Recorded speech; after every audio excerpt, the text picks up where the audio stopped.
tentang jaringan fiber optik saya. Yang pertama-tama saya masuk ke pendahuluan terlebih dahulu. Di sini ada latar belakang. Jadi teknologi FTTH adalah standar infrastruktur jaringan akses modern, di mana praktikum kita ini memberikan pemahaman teknis instalasi fisik mulai dari penyambungan inti fiber, pengukuran kualitas, hingga konfigurasi perangkat akhir atau ONT. Nah, lalu ada pun tujuan praktikum. Tujuan praktikum di sini kita melakukan penyambungan kabel fiber optik dengan fusion splicer, mengukur redaman sinyal menggunakan optical power meter, plus mengkonfigurasi ONT TTA F460 untuk layanan internet dan WLAN. Di sini ada alat tambahan, ada fusion splicer, fiber stripper, FFL laser, fiber cleaver, OPM, modern ONT. Di sini ada topologi kita. Di sini kita akan masukkan RSID-nya, NPM kita, lalu passwordnya 108, IP LAN-nya 192.1.4, terus sesuai dengan NPM kita /24 gitu ya teman-teman. Terus langkah kerja splicing, pertama kita lakukan persiapan kabel, lalu kita masukkan connection slave, lalu kita kupas kabel, pemotongan core, proses splicing, dan pemanasan sleeve. Nah, di sini ada langkah splicing. Yang pertama kita lakukan persiapan kabel, menarik kabel, lalu kita masukkan protection sleeve-nya. Lalu yang ketiga kita mengupas kabel sampai ke core, lalu juga ada pemotongan core, lalu kita lakukan splicing dan pemanasan sleeve agar kabelnya terhubung secara sempurna. Lalu ada hasil pengujian di sini. Setelah kabel terhubung, kita akan coba lakukan visual location atau FPL, melihat ujung dari kabel apakah cahayanya sampai ke ujung kabel. Lalu kita koneksikan dia ke ODC. Setelah ini kita lakukan peredaman dan saya mendapatkan peredaman sekitar 23,70. Lalu di sini ada konfigurasi. Yang pertama kita akses web GUI, sambungkan laptop ke ONT menggunakan kabel LAN atau Wi-Fi, buka browser dan akses IP modemnya biasanya 192.168.1.1. Nah, lalu yang kedua di sini ada awal perangkat. Setelah login, kita dapat melihat informasi perangkat seperti model, serial number, dan versi hardware-nya. Lalu di nomor 3 yang di atas kita akan konfigurasi WAN, masuk ke menu network. Lalu kita buka WAN, buat koneksi baru dengan model PPOE, masukkan username dan password akun internet sesuai skenario mahasiswa sesuai dengan topologi yang kita buat. Lalu masih di konfigurasinya sama. Lalu langkah berikutnya kita konfigurasi WLAN, masuk ke menu network dan WLAN-nya kita konfigurasi sesuai dengan topologi. Lalu yang kedua kita konfigurasi LAN DHCP servernya, masuk ke menu network, LAN DHCP server, atur IP address-nya. Lalu yang ketiga kita verifikasi koneksi klien. Setelah konfigurasi selesai, kita lakukan pengujian dengan menghubungkan smartphone ke Wi-Fi. Ya, sudah nomor 3. Lalu yang keempat kita melakukan monitoring klien ke halaman admin ZTE. Lalu periksa pada data user site-nya atau DHCP list untuk memastikan perangkat itu sudah mendapatkan IP address. Nah, di sini ada hasil analisis dan juga kesimpulan. Untuk penyambungan fiber sendiri, proses pastinya berhasil. Dibutuhkan dengan tes FPL yang tembus terang. Lalu kualitas sinyalnya mengukur OPM menunjukkan minus 23,70 dBm, menandakan kualitas sound yang baik. Lalu ada konektivitas, konfigurasi ONT berhasil perangkat yang terhubung ke ONT yang mendapatkan IP DHCP. Jadi praktikalisasi jaringan fiber optik ini telah berhasil dilaksanakan mulai dari lapisan fisik hingga konfigurasi logis. Untuk teman-teman ada yang mau ditanyakan atau didiskusikan?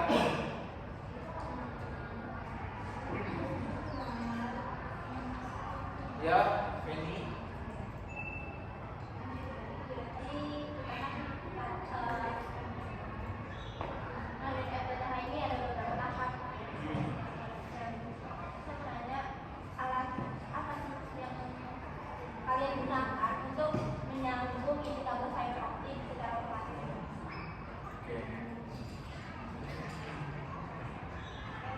sini kita gunakan fusion splicer ya. Jadi fusion splicer itu alat yang ini, teman-teman. Jadi di sini fusion splicer ini kayak alat utama yang kita gunakan untuk menyambungkan spacing gitu secara otomatis. Jadi ini alatnya nomor 5.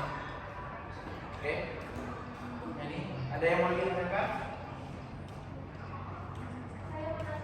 Oke.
Ujung atau ujung untuk presisi ya. Lalu setelah itu pertanyaan isi tadi, bagaimana biar dia terhubung ke pemanasan kan, biar dia sampai sini.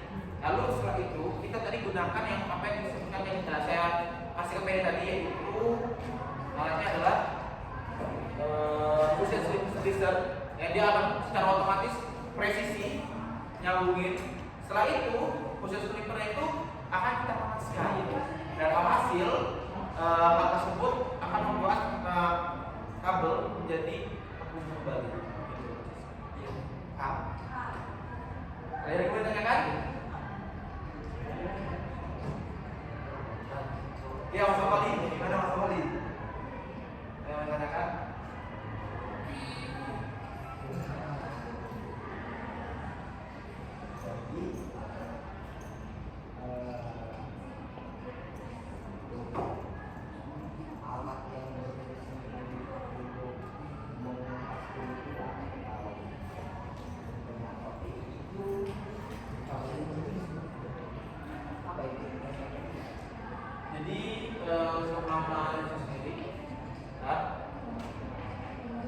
Jadi kita tuh gunain yang namanya fiber stripper RC.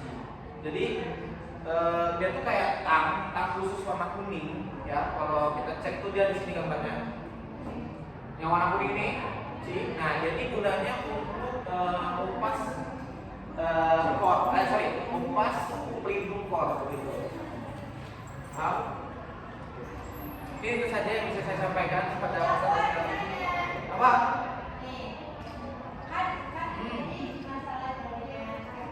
Ya.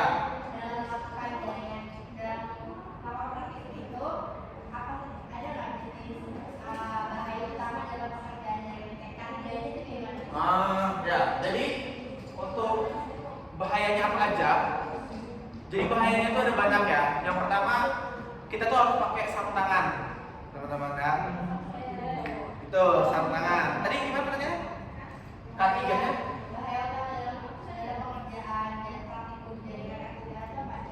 Oh, kayak apa? Jadi bahayanya itu banyak ya. Yang pertama, K3-nya itu pasti hati-hati untuk ketika kita memotong kabel, karena kan ujung kabel dari F1 itu sangat berbahaya. Jika kita kurang K3-nya, maka kita akan tertusuk oleh kabel tersebut. Seperti yang saya alami sebelumnya. Sebelumnya saya pernah tertusuk juga karena saya kurang menggunakan sarung tangan, jadi hasil tangan saya tertusuk fiber optik dan harus ke klinik. Jadi yang pertama K3-nya itu kita harus gunakan sarung tangan, teman-teman. Terus juga lakukan di tempat yang bersih. Lalu juga pemotongannya jangan sembarangan karena bisa berbahaya dan juga bisa terkena orang lain serpihan kaca tersebut. Jadi itu saja sih untuk K3-nya. Jadi harus berhati-hati, harus lihat sekeliling karena takut ada serpihan kaca yang bertaburan di lantai. Oke, itu saja yang bisa saya sampaikan. Saya akhiri. Wassalamualaikum warahmatullahi wabarakatuh. Waalaikumsalam warahmatullahi wabarakatuh. Oke, terima kasih. Beneran 10 menit.